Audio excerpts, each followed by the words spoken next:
Hai hai hai, balik lagi dengan saya, Salma Azhar Fadila dengan NPM 102222013. Saya dari kelas C1 Akuntansi. Pada video kali ini, saya akan membahas mengenai Artificial Intelligence atau yang disingkat AI atau yang sering kita kenal dengan kecerdasan buatan. Apa saja yang akan saya bahas mengenai AI ini? Tonton videonya sampai akhir, oke?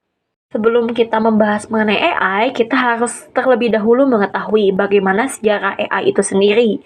AI ditemukan pada tahun 1950 oleh Anne Alan Turing, seorang pionir AI dan ahli matematika Inggris yang melakukan percobaan Turing, yaitu yang dinamakan Turing Test, yaitu sebuah komputer melalui terminalnya ditempatkan pada jarak yang jauh.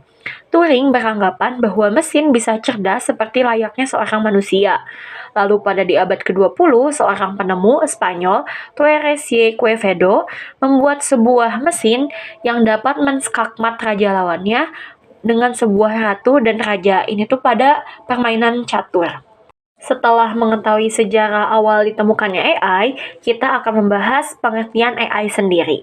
AI itu merupakan singkatan dari Artificial Intelligence atau di dalam bahasa Indonesia itu dinamakan kecerdasan buatan. Apa sih itu AI? Menurut Encyclopedia Britania, kecerdasan buatan atau AI merupakan cabang dari ilmu komputer yang dapat mempresentasi pengetahuan lebih banyak menggunakan bentuk simbol-simbol daripada bilangan dan memproses informasi berdasarkan metode heuristik atau dengan berdasarkan sejumlah aturan. Terdapat dua komponen AI atau dua pilar AI yang akan menjadi bagian utama yang sangat dibutuhkan dalam proses pembentukan AI. Yang pertama itu yaitu basis pengetahuan atau knowledge base, yaitu yang berisi fakta-fakta, teori, pemikiran, dan hubungan antara satu dengan lainnya. Yang kedua ada motor inference atau inference engine, yaitu kemampuan menarik kesimpulan berdasarkan pengalaman.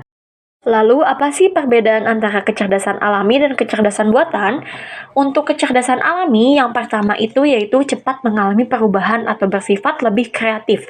Yang kedua itu tidak mudah diduplikasikan dan disebarluaskan karena mentransfer ilmu pengetahuan manusia dari satu orang ke orang lain membutuhkan waktu proses yang begitu lama.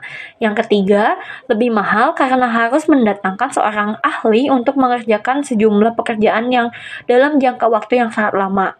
Untuk kecerdasan buatan itu yang pertama, bersifat lebih permanen, yang kedua, lebih mudah diduplikasi dan disebarkan, yang ketiga itu lebih murah. Selanjutnya ada aplikasi-aplikasi AI.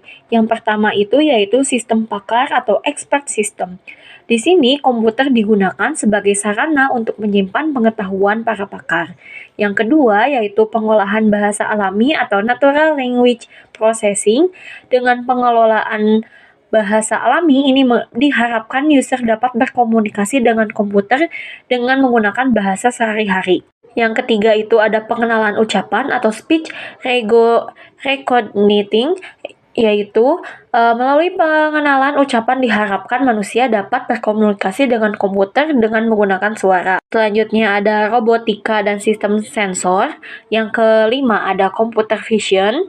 Yang keenam ada intelligent computer and instruction, yaitu komputer dapat digunakan sebagai tutor yang dapat melatih dan mengajar. Yang ketujuh adalah yang sering kita jumpai yaitu game playing. Lalu, apa sih tujuan dari diciptakannya kecerdasan buatan itu? Yang pertama itu untuk membuat mesin menjadi lebih pintar. Yang kedua itu memahami apa itu kecerdasan. Yang ketiga itu membuat mesin lebih bermanfaat. AI dapat dipandang dalam berbagai perspektif. Yang pertama dari perspektif kecerdasan atau intelijen, AI adalah bagaimana membuat mesin yang cerdas dan dapat melakukan hal-hal yang sebelumnya dapat dilakukan oleh manusia. Yang kedua, dari perspektif bisnis, AI adalah sekelompok alat bantu yang berdaya guna dan metodologi yang menggunakan tool-tool tersebut guna menyelesaikan masalah-masalah bisnis. Yang ketiga, dari perspektif pemrograman atau programming, AI termasuk di dalamnya adalah studi tentang pemrograman simbolik, pemecahan masalah, dan proses pencarian atau search. Baik kecerdasan buatan dan kecerdasan alami, kedua-duanya ini memiliki kelebihan masing-masing yang berbeda. Untuk kelebihan kecerdasan buatan yang pertama, yaitu lebih bersifat permanen. Yang kedua, lebih mudah diduplikasikan atau disebarkan. Yang ketiga, lebih murah. Yang keempat, bersifat konsisten dan teliti karena kecerdasan buatan adalah bagian dari teknologi komputer, sedangkan kecerdasan alami senantiasa berubah-ubah. Lalu kelebihan dari kecerdasan alami ialah yang pertama kreatif, karena pada dasarnya manusia memiliki kemampuan untuk menambah pengetahuan. Yang kedua, memungkinkan orang untuk menggunakan pengalaman atau pembelajaran secara langsung. Lalu yang ketiga, pemikiran manusia dapat digunakan secara luas, sedangkan kecerdasan buatan sangat terbatas. Selanjutnya ada konfigurasi sistem pakar.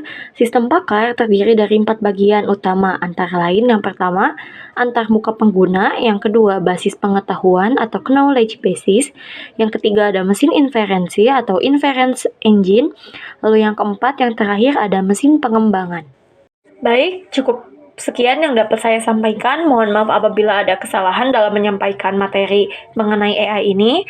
Terima kasih kepada yang sudah menonton. Bye-bye di video selanjutnya.